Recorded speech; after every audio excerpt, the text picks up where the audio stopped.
असं आहे की जयंत पाटलांच्या वडिलांवर म्हणजे आदरणीय राजाराम बापूंबद्दल जे काही गोपीचंद पडळकर बोलले ते आम्हालाही मान्य नाही, मुख्यमंत्र्यांना मान्य नाही. आणि त्याची गोपीचंद पडळकरांना ही काही भाषा महाराष्ट्राच्या काय तर खरं म्हणजे मानवीय संस्कृतीमध्ये बसत नाही ही समज दिली. पण ते कारण काढून जयंत पाटील बचाव नावाची जी सभा होती त्या सभेचं नाव होतं जयंत पाटील बचाव. कारण ते अगदी सायटिंगलाच गेले होते. त्या निमित्ताने पुन्हा लाईमलाईटमध्ये आले. असं काही लाईमलाईटमध्ये वगैरे येता येत नाही. ते येत्या स्थानिक स्वराज्य संस्था निवडणुकीत दिसेल. पण जयंत पाटील बचाव नावाची सभा झाली ते गोपीचंद पडळकर यायला बाजूला, तो काय बोलायला बाजूला, आणि देवेंद्र फडणवीस मग त्यांना आका काय म्हणताय, टरबुजा काय म्हणताय, बायको काय काढताय.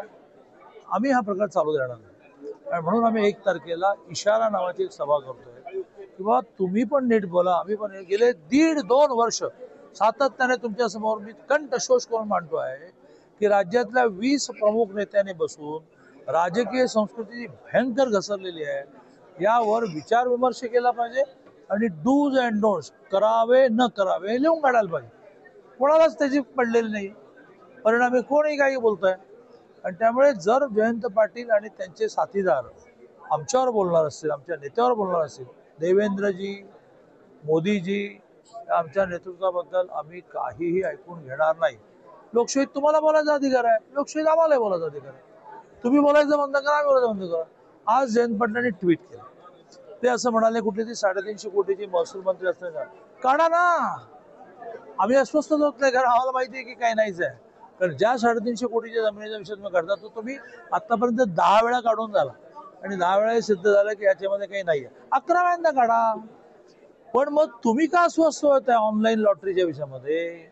नाव न घेतलं, तुमचंही नाव नाही घेतलं. एक अर्थमंत्री, ऑनलाईन लॉटरी, एक ठाणे जिल्ह्यातला आमदार, परमारची डायरी, एक आमदार, एका पक्षाचा नेता, त्याचं नवी मुंबईतलं मार्केट कमिटी, असंच म्हटलं मी. आता मी टोप्या फेकल्या, तुमच्या डोक्यावर का बसल्या? तुम्ही काही काळजी करायचं कारणच नाही, कारण तुम्ही तसे नाही आहात. तुम्ही धुतल्या दाण्यासारख्या आहात. मग तुम्ही काळजी कशाला करता? मी करतो का काळजी?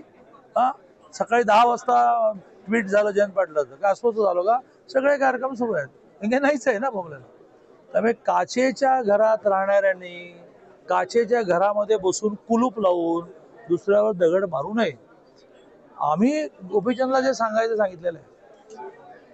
पण तुम्ही जर तुमची पिलावळ शांत करणार नसाल तर आम्ही काही आता स्वस्त बनणार. लोक मारतील आम्हाला. ते काही बोलतात, तुम्ही काही कसं बोलत नाही.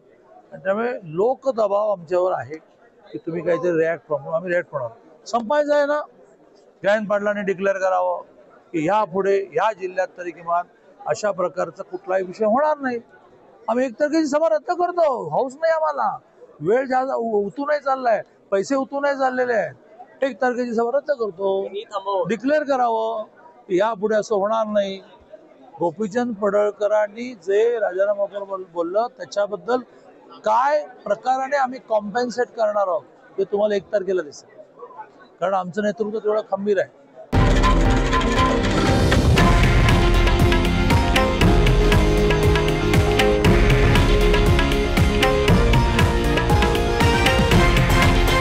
हे आहे देशातील नंबर 1 न्यूज नेटवर्क आणि आपण पाहत आहात TV9 मराठी, एकमेव.